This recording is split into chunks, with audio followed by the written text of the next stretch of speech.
जोंहा दिनैनि प्रग्रामा जाहैबाय मा गाहाय खोन्दो गायसननाय थांनाय जोंहा बाक्सा जिल्ला दुलाराय बर' फरायसा आफादनि जितु जोंहा 19थि थान्दैजोबनाय जादोंमोन बेयावनो जोंनि बिटिसिनि चिफ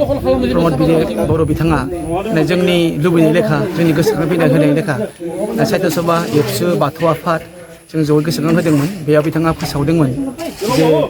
बरमायाव 1 कौटि थाखानि मोनसे न'ब्लां जोंनो होफिननानै आरो बे लेखायै बिथाङा जोंनो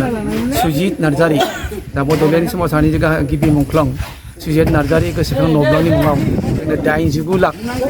माने अनसुंथाइ होदों आरो बेजों जोङो सुजित नार्जारि गोसोखां न'ब्लां लुनो थाखाय इतिमध्य जोंहा गोसोखां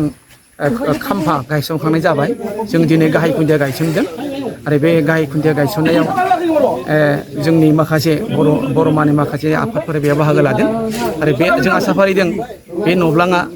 जोंनि बरमानि माखासे गोनांथिखौ सुफुंनो हागोन जोंनि नांगौ जानायखौ सुफुंनो हागोन आरो बे न'ब्लांनि गेजेरजों जोंनि बरमा हालामनि खालि बर' थुनलाइ आफाद फरायसा आफाद आरो जोंनि बाथौ आफाद बा गुबुन गुबुन आफादफोरा बेवहाय मुलाम्फा जागोन होननानै सानो आरो बेखौ मोजाङै मावफुंना होनायनि थाखाय जों दिनैनि नैबेनि गेजेरजों जोंनि बिटिसि सरकारजों लोगोसेयैनो जोंनि बिटिसिनि चिफ प्रमद बर' जोंनि इएम राकेश ब्रह्म बिथां आरो जोंनि बिटिसिनि स्पिकार जोङो कातिराम बर' बिथांनो जोंनि बिथिंनिफ्राय जोङो हाजासे साबायखर आरो गाहाम हामलायनायखौ जासिहरबाय बे खामानिखौ जोंनो लुफुंना होनायनि खामानिखौ जोंनो होनायनि थाखाय